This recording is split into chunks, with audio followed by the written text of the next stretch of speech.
Bom dia, queridos. Graça e paz do Senhor Jesus seja com você, sua família, nessa manhã de quinta-feira, feriado. E eu quero compartilhar com vocês rapidamente aqui um texto, querido, que nós usamos ontem lá no culto de oração, na Lírio dos Vales. E aí eu te pergunto, você sabe qual é o salmo mais conhecido da Bíblia? Por nós, crentes, e outros até que não são? Se você respondeu o Salmo 23, é ele mesmo.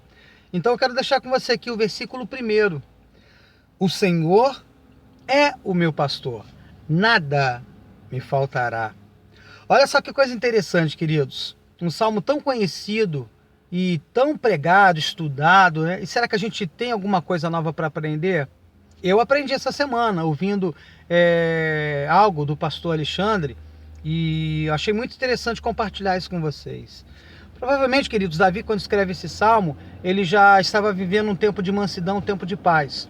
Os reinos do sul e do norte já haviam sido unificados, o palácio construído. Então, bem diferente de anos anteriores, quando ele passou por lutas, guerras e tudo mais. É interessante porque Davi se mostra um rei bem-sucedido daquilo que ele fez. Então ele poderia ter escrito: o Senhor é o meu Deus, o Senhor é o meu rei, desculpe. Mas ele não escreveu assim, não. Ele escreveu: o Senhor é o meu pastor. Ora, por que então que Davi se dirige a Deus como seu pastor e não como o seu rei? Porque Davi tinha o coração de pastor. Afinal de contas, ele era pastor de ovelhas. E então, Davi se dirige a Deus como pastor, por quê? Porque quando nós falamos de rei, lembramos de majestade, soberania, grandeza, força, poder. E Deus tem tudo isso, Deus é isso tudo. Mas ele preferiu se dirigir a Deus como seu pastor. Por quê? Porque pastor fala de cuidado, fala de proximidade, amor, provisão. Então, queridos, embora Davi soubesse que Deus, ele é soberano, que ele é o Senhor dos senhores, ele preferiu falar daquele que tem intimidade, aquele que tem cuidado, aquele que tem tudo isso que são as características, as qualidades de um pastor. E o que mais marcou a sua vida, com certeza, foi porque Deus cuidou dele em todo o seu tempo. Isso nos leva a sermos desafiados, queridos, a termos uma intimidade, um relacionamento ainda mais profundo com o nosso Deus. Tem uma ilustração antiga que fala de um concurso de declamação desse Salmo 23. Dois candidatos se destacaram. Um porque quando ele declamou com toda a oratória, toda a eloquência, né, quando ele terminou de falar o Salmo 23, todos que estavam ali presentes aplaudiram a ele.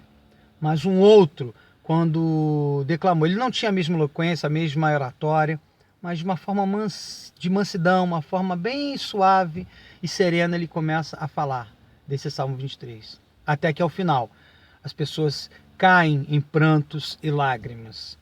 E aí então o primeiro candidato pergunta: por que quando eu falei o Salmo 23 as pessoas aplaudiram e as pessoas choraram? E aí ele falou: olha, eu não sei bem, mas provavelmente quando você falou do Salmo 23, você falou do Salmo do pastor. Mas quando eu falei do pastor do Salmo. Isso faz toda a diferença, queridos. Porque quando nós conhecemos o Deus, o pastor que inspirou escrever esse Salmo, isso significa que nós temos intimidade, proximidade com ele. Então que você possa viver isso a cada dia. Davi, ele não queria ser soldado do rei. Ele queria ser ovelha do pastor. Ele queria ter cuidado, porque ele sabia, e como ele mesmo escreveu, que nada faltaria a ele. Ainda que ele passasse por lutas, adversidades, situações difíceis. Mas ele sabia que o Senhor era o seu pastor. Precisamos viver assim, queridos.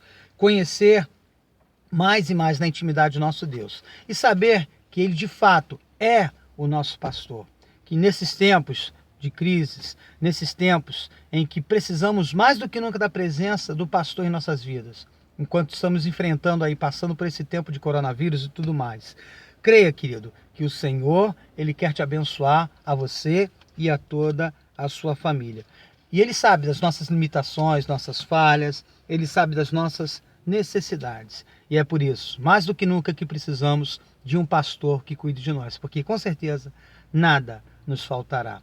Mesmo nos tempos ruins, o Senhor tem cuidado de nós. Deus abençoe você, Deus abençoe a sua família, em nome de Jesus.